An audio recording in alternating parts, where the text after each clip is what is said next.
11 match খেলে 26 point. আপাতত Indian super লিগের শীর্ষে মোহনবাগান। শীর্ষস্থান দখল করার পর হঠাৎ করেই রটে যাচ্ছে এবং চারিদিকে শোনা যাচ্ছে মোহনবাগান নাকি এই উইন্টার ট্রান্সফার উইন্ডোতে দুটো মেজর পরিবর্তন করবে দলে। হ্যাঁ, ঠিকই শুনছেন, দিমিত্রি পেত্রাতোস এবং গ্রেগ স্টেওয়ার্টকে নাকি ছেড়ে দিতে চলেছে মোহনবাগান, এমনটাই শোনা যাচ্ছে চারিদিকে।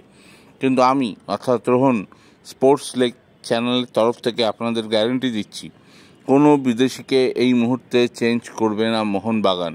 হ্যাঁ, ঠিকই শুনছেন, এদিন সকালেই আমার মোহনবাগানের মিডিয়া ম্যানেজার এবং বড় শীর্ষ কয়েকজন কর্তার সঙ্গে কথা হয়েছে। তার সুবাদেই আমি এটা নিশ্চিত করে আপনাদের কনফার্ম করতে পারি। যেখানে যে যা বলছে সেটা হয়তো খাওয়ানো খবর এবং এই খবরের কোনো ভিত্তি নেই। গ্রেগ স্টুয়ার্ট, দিমিত্রি পেত্রাতোস কেন, অন্য যে কজন বিদেশি আছেন কাউকেই মোহনবাগান এই চলতি মরশুমে রিলিজ করবে না। সঞ্জীব গোয়েঙ্কা নিজে খুব ভালোবাসেন গ্রেগ স্টুয়ার্টকে, অত্যন্ত স্নেহ করেন, আর দিমিত্রি পেত্রাতোসকে ছাড়ার জায়গা নেই।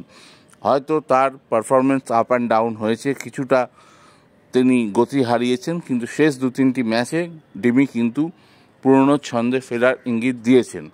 আর গ্রেগ স্টুয়ার্ট অত্যন্ত চোটপ্রবণ বলে যে রটনা করা হচ্ছে, এটায় আমল দিচ্ছে না ম্যানেজমেন্ট। তারা জানে তার কোয়ালিটি যা, তাতে তার রিপ্লেসমেন্ট পাওয়া সহজ নয়। গ্রেগ স্টুয়ার্ট ইন্ডিয়ান সুপার লিগের গোল্ডেন বল পাওয়া ফুটবলার। এই স্কটিশ ফুটবলার নিজের দিনে কিভাবে খেলা বদলাতে পারেন সেই নজির তিনি দেখিয়েছেন। সুতরাং মোহনবাগান কোনো মতেই এই ফুটবলারদের রিলিজ করবে না।